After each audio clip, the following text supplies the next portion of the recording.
Pembahasan soal UTBK TPS kemampuan kuantitatif. Yuk langsung aja kita mulai videonya.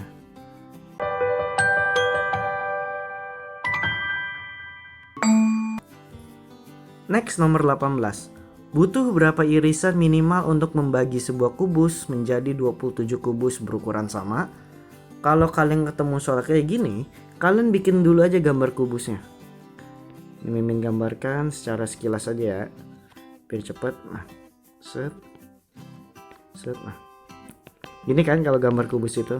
Nah, di sini dikatakan berapa sih irisan minimal untuk membagi kubus menjadi 27 kubus berukuran sama. Nah, berarti kita tahu kalau di sumbu kubus itu kan ada X, Y, sama Z ya. Berarti kita tahu kalau di sini tuh ada 3. Paham maksudnya ya? Berarti untuk tahu berapa kali berubah menjadi 27 kubus itu adalah kita potong tiap sisinya, tiap sumbunya itu sebanyak 2 kali. Jadi misalkan gini, kalian potong sebanyak 2 kali. Ini kalian potong satu garis kayak kue lapis gitu. Kalian potong lagi ini satu garis. Itu baru yang sumbu X nya. Nanti sumbu Y nya kalian gituin. Terus sumbu Z nya juga kalian gituin. Nah, nanti pasti ketemu hasilnya itu adalah 3 kali 9. Hasilnya itu 27 kubus. Oke, jadi kita pilih jawabannya itu adalah sebanyak 6 kali potongan. Ngerti maksudnya ya? 6 kali potongan maksudnya itu 6 kali potongan itu nanti akan menghasilkan 9 bagian masing-masing dengan 3 sumbu. Hasilnya 27 sesuai dengan yang di soal. Mungkin kalau soal kayak gini tuh agak sulit untuk dijelasin ya secara tulisan kayak gitu, karena ini menggunakan ilustrasi dari otak kalian gitu. Paham ya? Oke? Next, nomor 19. Bangun berikut yang memiliki 4 titik sudut adalah. Oke, kalau ngerjain soal kayak gini ini sebenarnya materi basic lah ya kalau kalian ngerti tentang bangun ruang. Titik sudut itu artinya gini. Kalau ada sebuah persegi aja dah. Nah, ini ada 4 titik sudut kayak begitu. Kita tahu kalau belah ketupat itu kan mirip seperti persegi, hanya dimiringin saja ya, berarti ini benar. 5 segitiga kan gini. Ini kan. Nah, itu ada berapa? 1 2 3 4. Ada 4 sudut, berarti benar. 4 titik sudut ya. Trapesium kan gini. 1 2 3 4, benar. Balok itu kan ada berapa titik sudut? Nah, ada banyak kan. Dilihat dari gambar aja itu tuh udah banyak banget. Tuh. 1 2 3 4 5 6 7 8 9. 8 maksudnya ya. Berarti yang 4 itu salah. Ya udah, nanti kalian jawabannya itu 1 2 3 saja yang benar. Nomor 20. Bilangan berikut yang faktor primanya paling sedikit adalah. Nah, faktor prima itu adalah mirip kayak di soal sebelumnya tentang yang pembagian itu. Kita ambil contoh dulu ya. Yang pertama itu 2 4 3. Nah, 2 4 3 ini kita tahu kita bisa bagi 3. Masih ingat yang cara kayak gini? 81 bagi 3 27 bagi 3 9 bagi 3 3 bagi 3 1. Nah, berarti ini adalah faktornya. Hasilnya itu adalah 3 pangkat 5 ya. Berarti untuk yang 243 itu adalah 3 pangkat 5. Sekarang lakukan hal yang sama untuk yang 162 nya. 162. Berarti kan gini. Bagi 2 bisa ya, 2 81. Nah, ya udah 81 itu kan sama kayak yang di sebelumnya 3 pangkat 4. Berarti untuk 162 itu 2 dikali 3 pangkat 4. Paham? Sekarang kita coba untuk yang ini pangkat 4 ya. Untuk yang 180 berarti bagi 2 90, bagi 2 45, bagi 3 15, bagi 3 5, bagi 5 1. Berarti ini faktor primanya. Berarti untuk yang 180 itu adalah 2 pangkat 2, 3 pangkat 2 sama 5. Sekarang yang 315 berarti dibagi 2 nggak bisa bagi 3, jadinya 105. Kemudian bagi 3 35, bagi 3 nggak bisa bagi 5 7 1. Berarti ini faktor primanya. Berarti untuk yang 315 itu faktor primanya 3 pangkat 2 5 sama 7. Untuk yang 135 Nah ini bagi 3, ini 45. Kemudian di sini bagi 3, di sini 15, di sini bagi 3, 5, 5, 1. Berarti ini faktor primanya. Jadi untuk yang 135 itu 3 pangkat 3 sama 5. Karena ditanya di sini adalah faktor prima yang paling sedikit, itu artinya tuh yang bilangannya paling dikit, angkanya maksudnya. Ini berarti 1, di sini 2, di sini 3, di sini 3, di sini 2. Berarti yang tepat adalah 2, 4, 3. Nomor 21. Nah di nomor 21 ini soal itu gini, perhatikan persamaan berikut. Jadi ada pernyataan A sama pernyataan B. Hubungan antara pernyataan A dan pernyataan B adalah, nah kalau dilihat dari sekilas ini mungkin agak ribet karena polinomial ya pangkatnya itu. Langkah gampangnya kalian pecah dulu aja pangkat-pangkatnya itu. Jadi kita lihat yang di A nya ya. Itu kan ada X pangkat 4 min 1. Ini kalau kalian pecah itu akan menjadi X kuadrat min 1 X kuadrat plus 1. Oke? Tahu dari mana min? Nah ini kalau kalian perbanyak latihan pasti kalian tuh ngerti gimana cara mecahnya.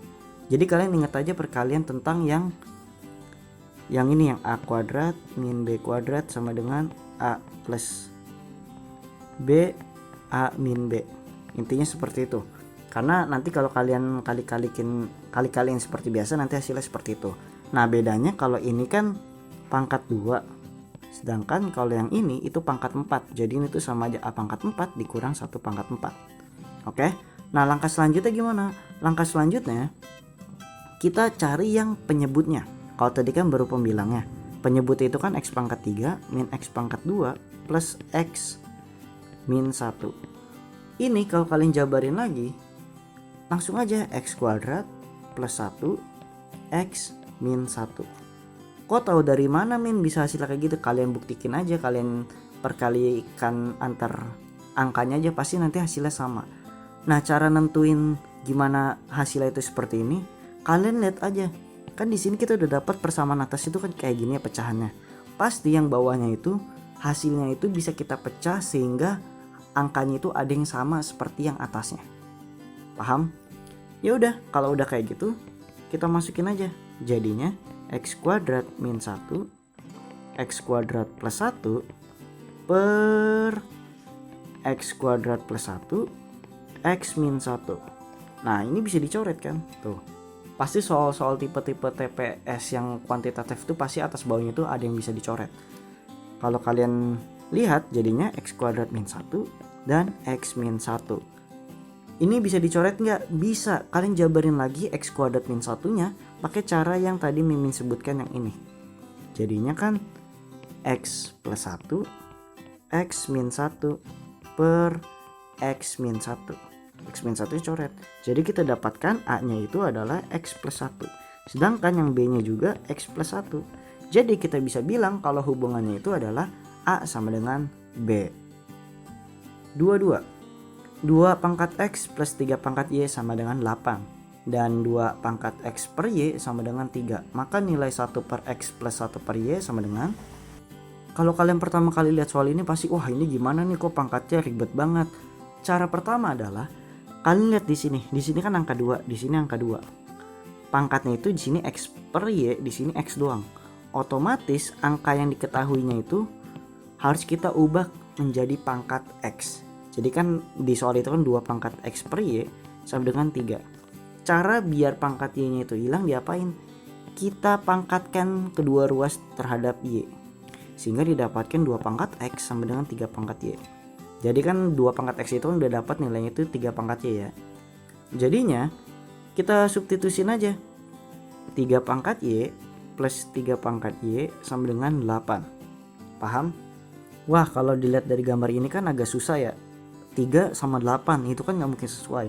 Otomatis yang kita substitusikan adalah nanti 3 pangkat Y nya. Jadinya 2 pangkat X plus 2 pangkat X sama dengan 8. Jadinya 2 dikali 2 pangkat X ya sama dengan 8. 2 pangkat X sama dengan 4. Kita udah dapat persamaan kayak gini ya. Ingat kalau tentang pangkat-pangkatan pasti yang kita pakai adalah aturan logaritma.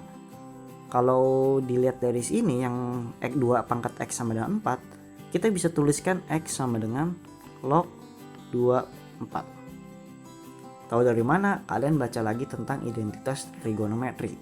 Sehingga bisa kita tuliskan 1/x itu adalah kebalikannya. Berarti log 4 sinnya 2. Kenapa 1/x? Karena kan yang ditanya 1/x nya juga. Kemudian untuk yang nyari 1/y nya, kita gunakan cara yang sama kayak tadi. Maksudnya gimana? Kita substitusiin, kan tadi kita dapatkan persamaannya itu rumus awal itu kan 2 pangkat x plus 3y sama dengan 8.